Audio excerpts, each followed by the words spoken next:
Okay, guys, I thought I was filming.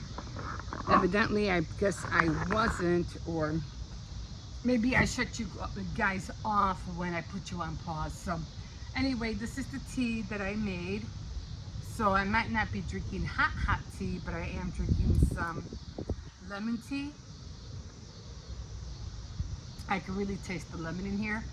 And this is the first time I ever made lemon tea. So, we'll see how far I got in making the. This comes out anymore? No. Um, how far I got on the book. So I got my glasses.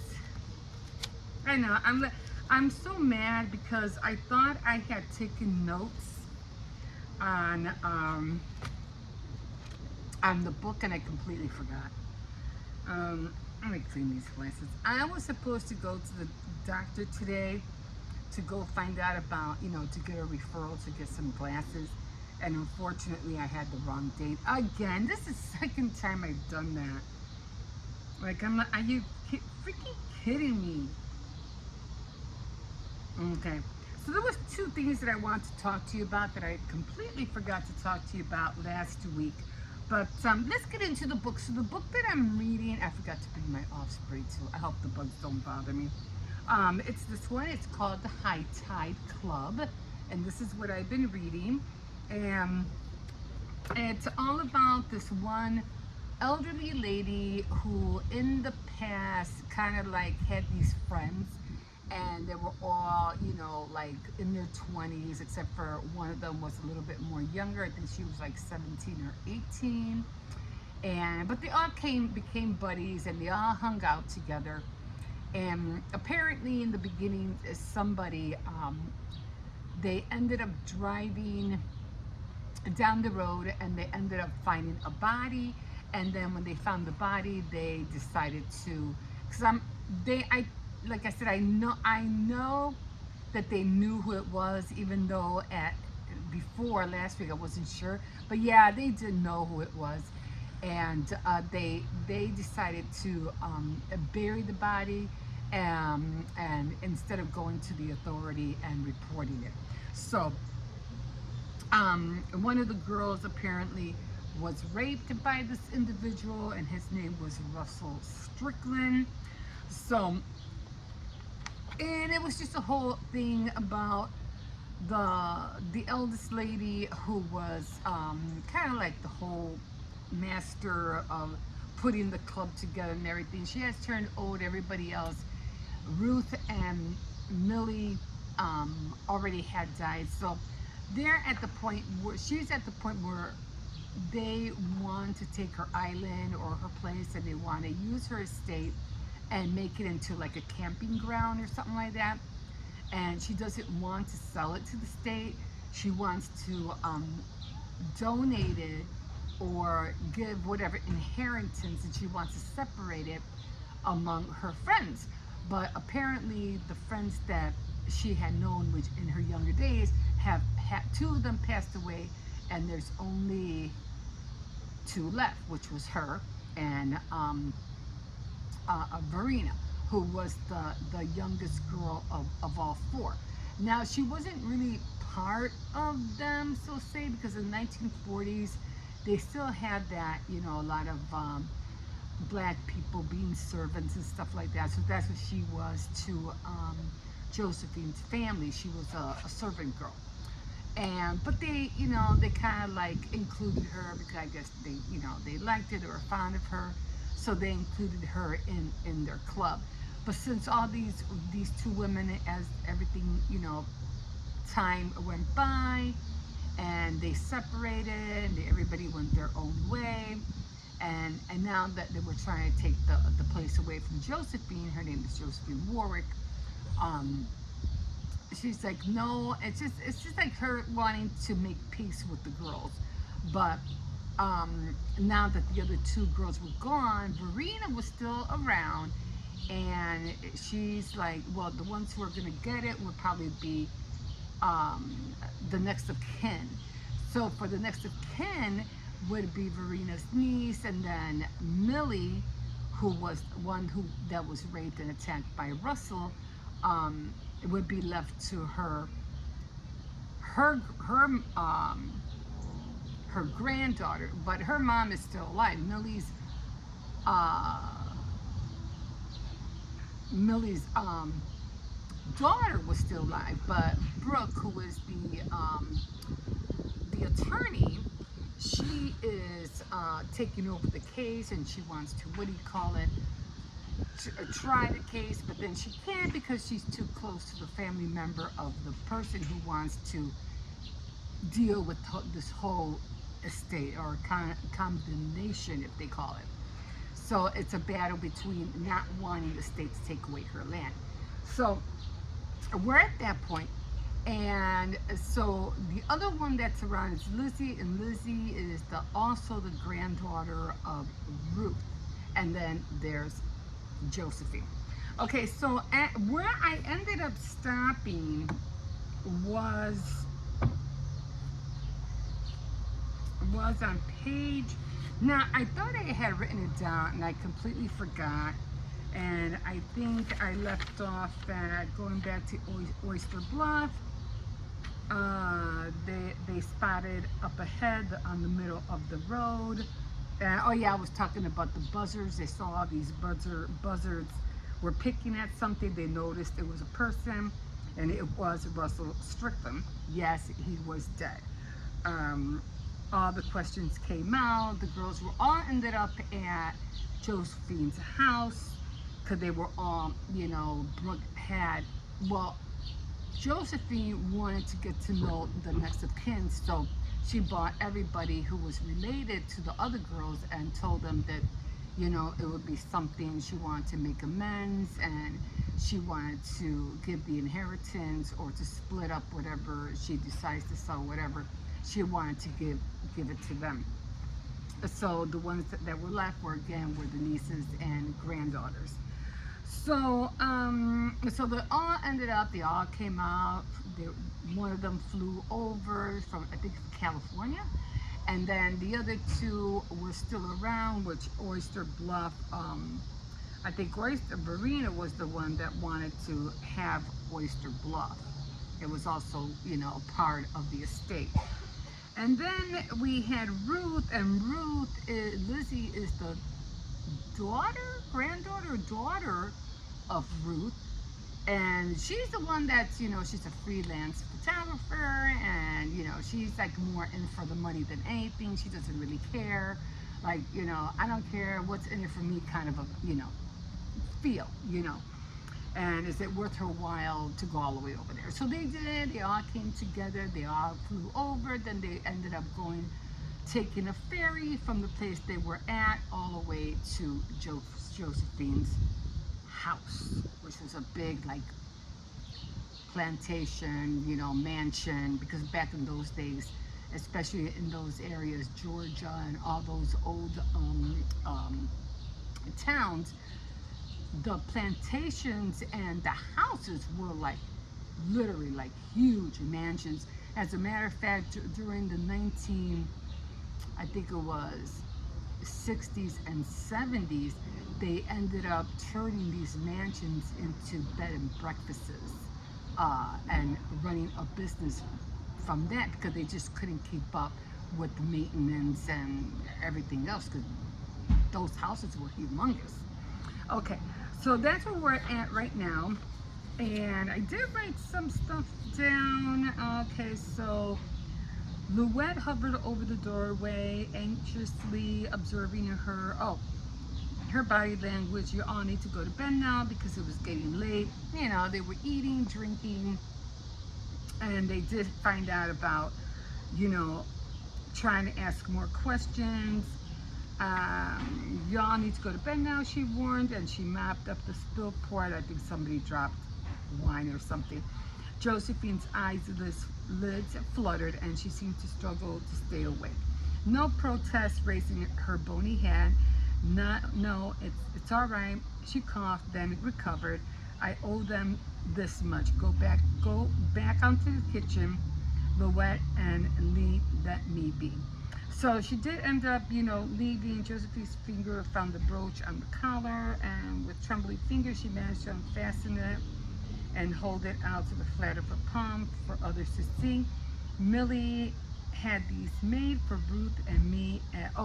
So there was these brooches that she made as bridal gifts for the bridesmaids that were supposed to be for Millie and Ruth. I don't know if she gave one to Verena, but Verena had one as well.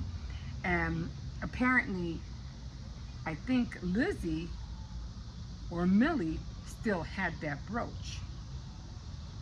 But of course, they never used them because Millie never got married to Russell.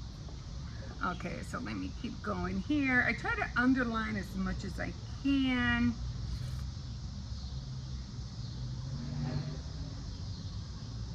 Oh, they were talking about skinny dipping at Mermaid Beach. Okay, let's see. Okay, so yeah, I was talking about the wine they had drank. Okay, so they were going on around the buzzards, and yeah, they knew it was Russell. So I'm gonna skip. Okay, so Gabe was there. He was also the other lawyer that was trying to help Brooke to solve this whole, what they were going to do with the money and the inheritance. So Russell Strickland was a monster. Josephine said her voice was cold, detached. Even we already established that Verena saw him assault Millie. He was twice her size. He would have kept insulting her. He kept assaulting her, and nobody could have stopped him. Whoever killed him did a world a favor. I think I read that last week. So I think it was Gabe. So you got rid of the body just like that. Gabe reached over for the port bottle. You didn't wonder who was the murderer. And I think it was either, it didn't matter, the four of us, Millie, Ruth, Verena, and me, well, we all agreed not to ask questions and never to tell what happened, and we didn't until tonight. Do I dare ask what you did with the body? So we don't know yet what they did with the body. So it jumps back to 1941, and let's see. Okay, so this is why I'm trying to get to because I went to see my doctor today, and I ended up having the wrong date, and it was August 22nd and not July 22nd because I need glasses because I can't see that well with reading glasses. It's really, really hard for me to see. And then I realized I had the wrong date. I was so mad. I was livid. Okay, so Ruth peered out the window at the scene. Your father's back with the truck. She told Verena, who crouched uneasily on the chair and the dressing table. He got a huge dog with him. I'd never seen a dog like that. Verena cried, cracked her neck to see. That's a bush. My brother takes him coon hunting, or whatever that means. Okay, so he can scent anything. Daddy must have been looking for that bad man. She wouldn't say his name out loud. She would never say his name. Millie sat at the bed, her knees drawn up tightly against her chest. What if they find where we put Russell? What if the dog finds the place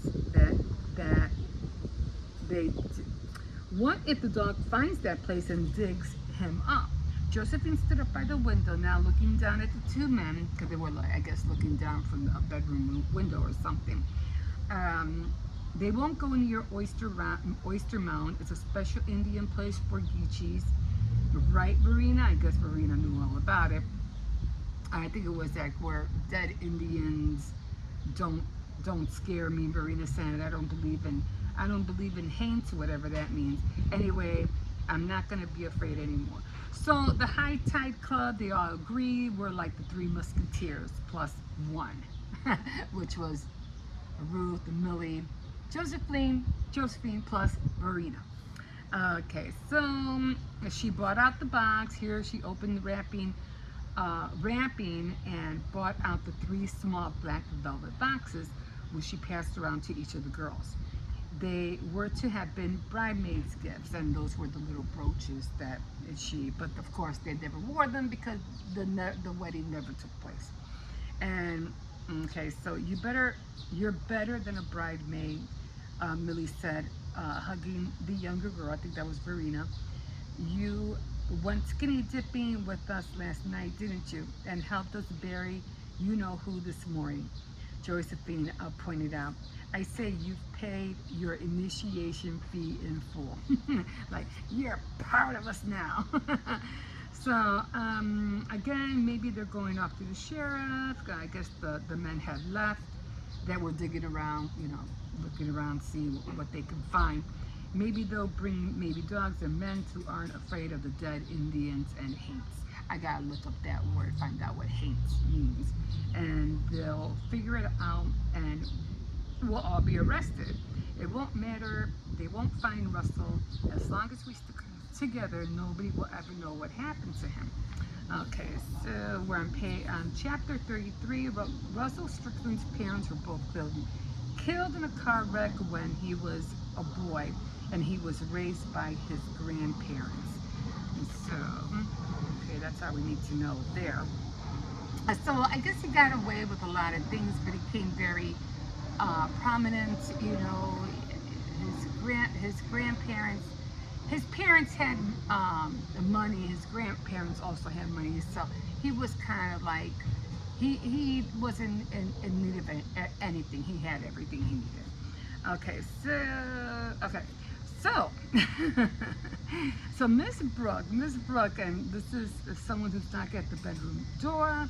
She sat up, and Brooke was like half asleep, half awake. She looked around, disoriented. Her mother was in the bed beside her. Where was she? And then she knocked again. Where was she? I don't know why he says that. She saw the wallpaper and the blurry green tangled. Oh, she was wondering where she was at. And you know that feeling when you end up somewhere and you've been drinking and you wake up and you're like, oh, where the heck am I? So that's what she was thinking. She was in the bedroom at Shell Haven. She reached for her phone at the nightstand, glanced at the digital time. It read 7:15. Okay, so she opens the door and it's Louette. What's wrong? And she goes, oh, it's Josephine. I think she's dead. I need you to come downstairs and see about her. So right away, they go, I don't know, I found her on the bathroom floor. She must have fallen. There's blood and she's not moving and she's not breathing. So here's the problem. She ends up dead, and everything that they were planning, everything that they were all called over to the house for was for a reason. And now with her being dead, they're like, now what's gonna happen? Now what? So, okay, so there's no doubt she was dead. And so, I'm afraid so, Brooke says, stating and backing out of the bathroom. The poor old thing, Louette, it's my fault. I never should have given her that wine last night, not when she was taking that medicine. So Louette felt that it was her fault. Okay, so let me think. Brooke taking a deep breath, but her mind was a world of emotions, panic, dread, grief, confusion. Josephine was dead. What happens next? So I think the correct thing to do is before you fetch Chug, I think we're going to need a big pot of coffee and ready before I wake the others. So the other ones didn't know, only Brooke, Marie, and what's her name? I go Louette, were the only ones that knew. So they came down, they all sat at the breakfast table. And okay, so they're all sitting down, they're all eating their grits and everything, whatever, sausage, everything that Louette had made. And she goes, oh, Brooke, everything's cool. Henry's being a really good boy. So she wanted to call about her son to make sure everything was okay. Okay, so, oh man, that really sucks. What happened now? What with the island and everything? Okay, so she must have told Farah what had happened. I don't think I underlined it. Oh, Jody tells me Josephine had taken a fall and died.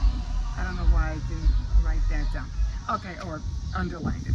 Okay, so the girls all come to the table. Gabe turned away from the kitchen toward the library. Brooke intercepted him before he could open the door. Gabe, the sheriff, said not to let anybody near the body, and he pulled, I promise not to touch anything, but as an attorney, I think I need to see the body.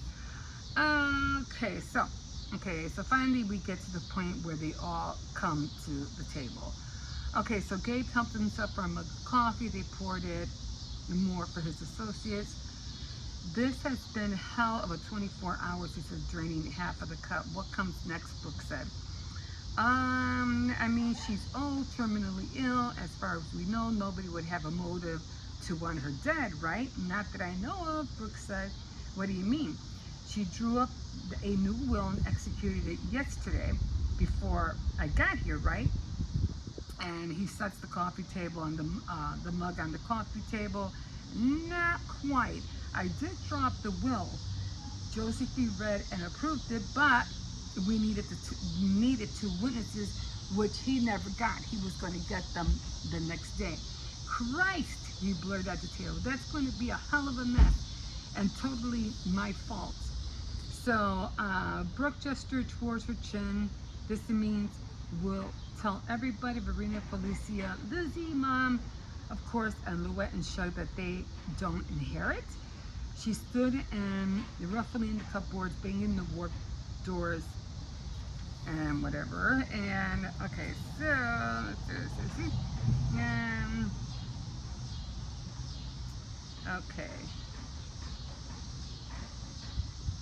Okay, so they end up telling everything is something wrong. Marie asks, studying her daughter's face, and she knows she can't, Brooke can't hide anything from her mom, and she knows because I can read her like a book. I know something's wrong. So they all tell her, I thought she was tired of being up so late, Louise said, wiping the palms of her hands and the skirt of the polyester uniform. But then I heard the dog scratching at the door, so I went to take them outside. And then when I found her, she bit her lip and looked away. Tears were welling up in her eyes. Oh, Louette, Marie said, that must have been upsetting for you. So, okay, so now the girls, they all know. So she was my oldest friend in the world, Verena said, dabbing her eyes with tissue plucked from the sleeves of her blouse. Okay, Miss Alice and Mr. Samuel, Mr. Gardner, and now Josephine, all gone.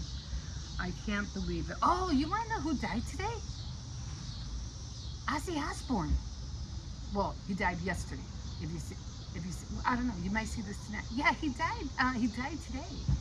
And the other one that died was the guy from,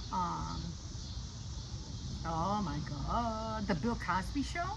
Remember the young guy, the young boy, I forget Jamal? He died too. He died drowning. But you know what they say? They all die in threes. They all die in threes. I wonder who's next. Oh my God. I wonder who's next. Oh my God. Okay. So, why not for the, okay. Surely that can wait. Marie blurted, this is hardly the time. Why not? Josephine invited all of us to discuss leaving her estate to us. She told us last night, told all of us that she wanted to make amends.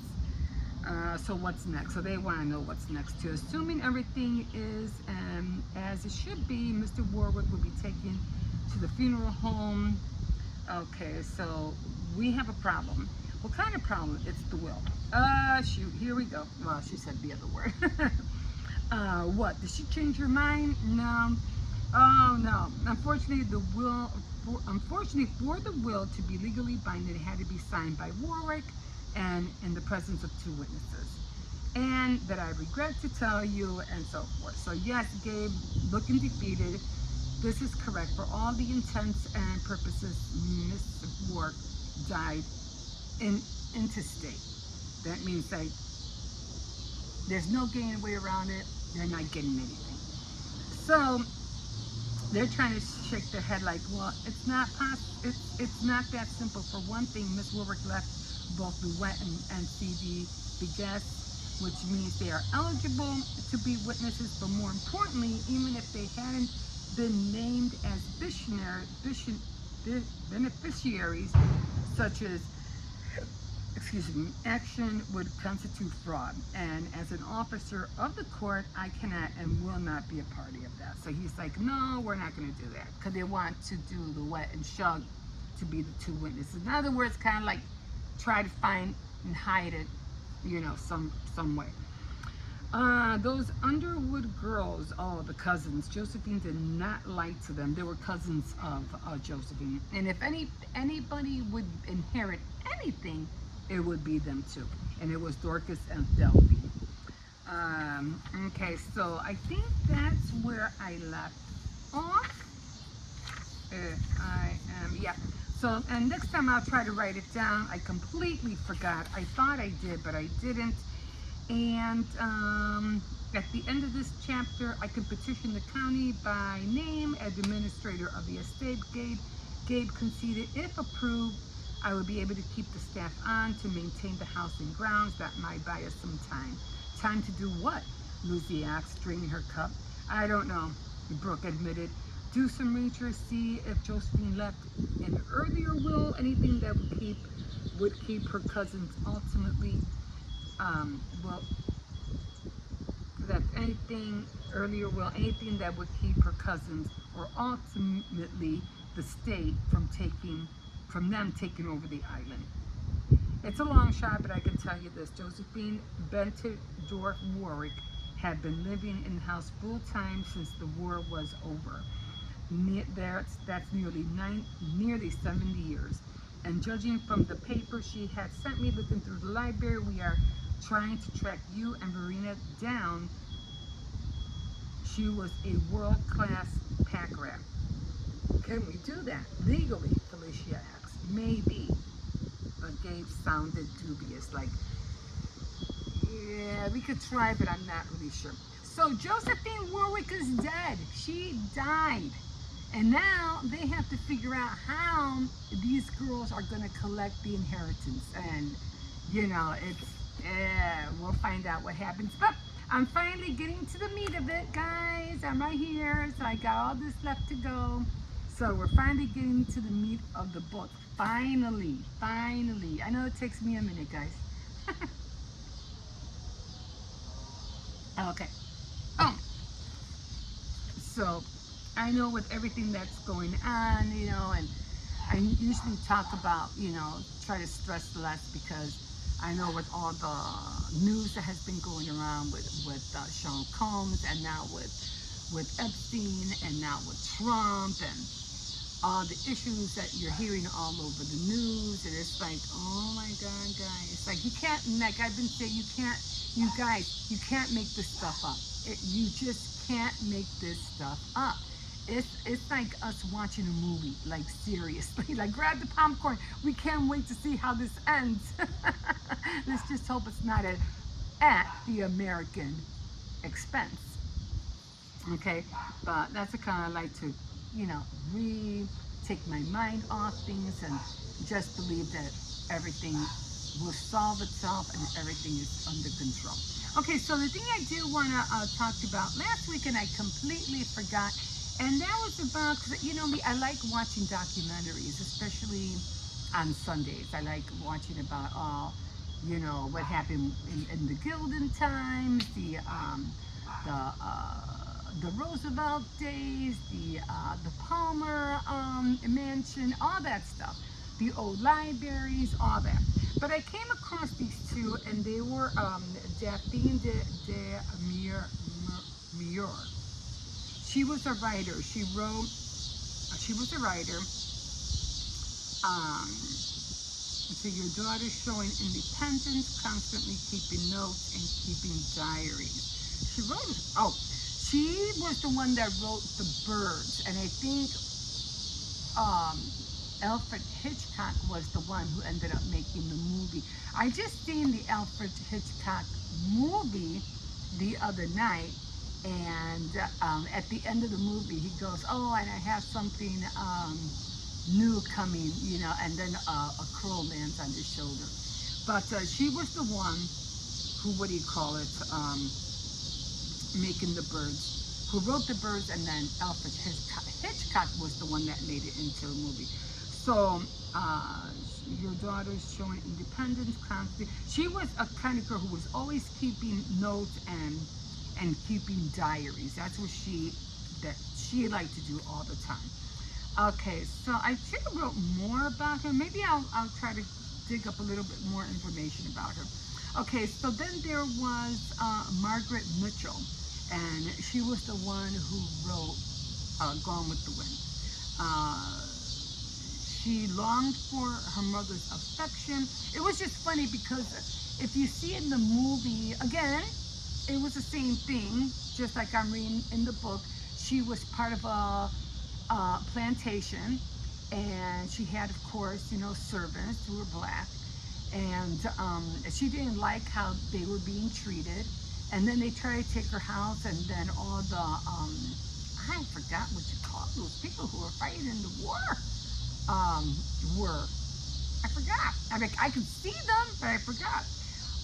And they all, you know, kind of like, and they did that at that war. They all ravished, or they ended up giving the mansions, and they ended up taking care of soldiers in their homes. Now, I remember seeing another movie like that as well. Okay, so she longed for her mother's affection. Okay, I gotta learn how to write better. Wait to something. Wait to collect from her mother's affection. She was known for her sense of humor.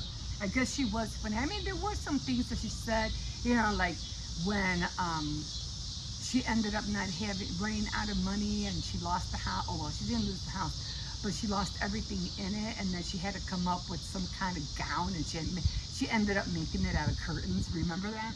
That was so funny. Her first love was a corporal. He was killed in France, and this really happened to her.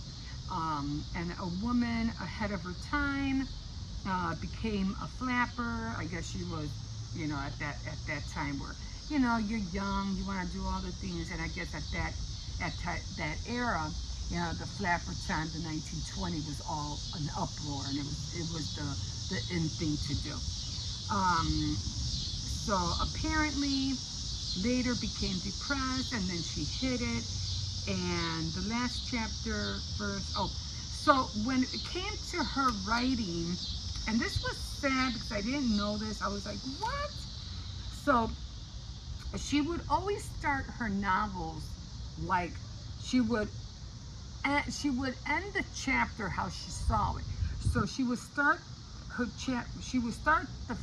first chapter, the last chapter would be first, and then the first chapter, and then the last chapter would be, no, the last chapter first, and then the first chapter last. Yeah, so she had it right. So she would see the end, so she would write the end first, and then she would start, then vice versa, then she would start writing the beginning of the book. And if I'm not mistaken, after all her fame, and I don't think she was, I think there was the black servant who won an Oscar for best acting in the film, but because she was black, she couldn't go out to receive the award, and she didn't like that. She was really upset. So she came like an advocate for people like that. She ended up making a school, and she even paid for a lot of students to go to school. But at her end of her life, and then I didn't know that, she was hit by a car and she was killed.